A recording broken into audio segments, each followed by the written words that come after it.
छोटा सा हाथी जिसे दुनिया ने इसलिए ठुकरा दिया क्योंकि वो दूसरों से अलग था। लोग उसके सपनों पर नहीं, उसके मजाक पर हंसते थे। लेकिन वही हाथी एक दिन उड़ने वाला था।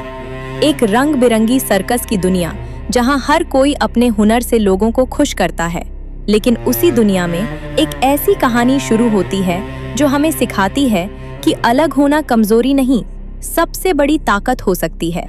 एक दिन सर्कस में एक खुशखबरी आती है। एक नया बच्चा पैदा हुआ है, एक छोटा सा हाथी। उसकी माँ मिसेस जंबो उसे बहुत प्यार से अपने पास रखती है।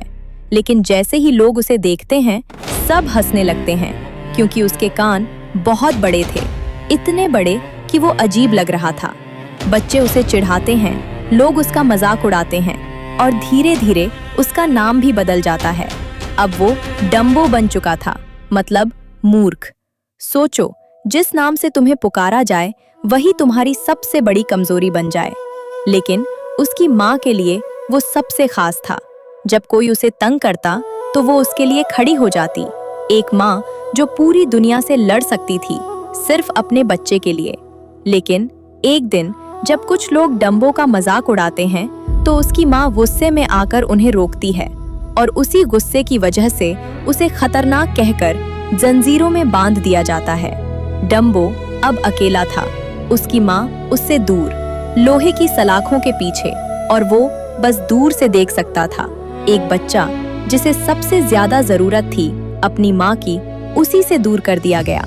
और तभी उसकी जिंदगी में आता है एक छोटा सा दोस्त, टिमोथी क्यू माउस। सब उसे छोटा समझते थे, लेकिन वही डम्बो का सबसे बड़ा सहारा बनता है। वो कहता है, तुम कमजोर नहीं हो, बस दुनिया तुम्हें समझ नहीं पाई। सर्कस वाले डम्बो को एक एक्ट में डालते हैं, लेकिन उसके बड़े कान बार बार उसे गिरा देते हैं। लोग हंसते हैं, तालियां नहीं, मजाक उड़ाते हैं और डम्बो और भी छोटा महसूस करने लगता है।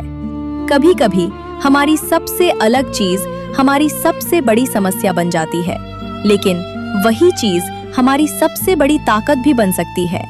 एक दिन टिमोथी उसे एक पंख देता है। ये जादुई है, इसके साथ तुम उड़ सकते हो। डम्बो को विश्वास नहीं होता, लेकिन वो कोशिश करता है और वो हवा में उठ जाता है। धीरे धीरे उसे समझ आता है कि असली ताकत उस पंख में नहीं थी, बल्कि उसके अंदर थी। उसके बड़े कान, जो अब तक उसकी कमजोरी थे, वही उसकी ताकत बन चुके थे।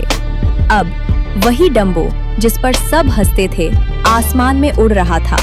लोग अब भीड़ बनकर देख रहे थे, लेकिन इस बार मजाक नहीं, तालियां बज रही थीं। और फिर सबसे खूबसूरत पल, वो अपनी माँ के पास जाता है।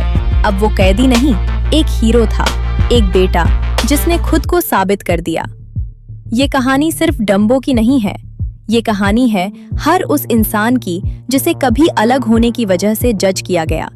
दुनिया आपको आपके फर्क से पहचानती है, लेकिन वही फर्क आपकी सबसे बड़ी ताकत बन सकता है। अगर आपको ये कहानी पसंद आई तो वीडियो को लाइक जरूर करना और ऐसी ही दिल छू लेने वाली कहानियों के लिए चैनल को सब्सक्राइब कर लो, क्योंकि यहाँ हर कहानी आपको बदलने के लिए होती है।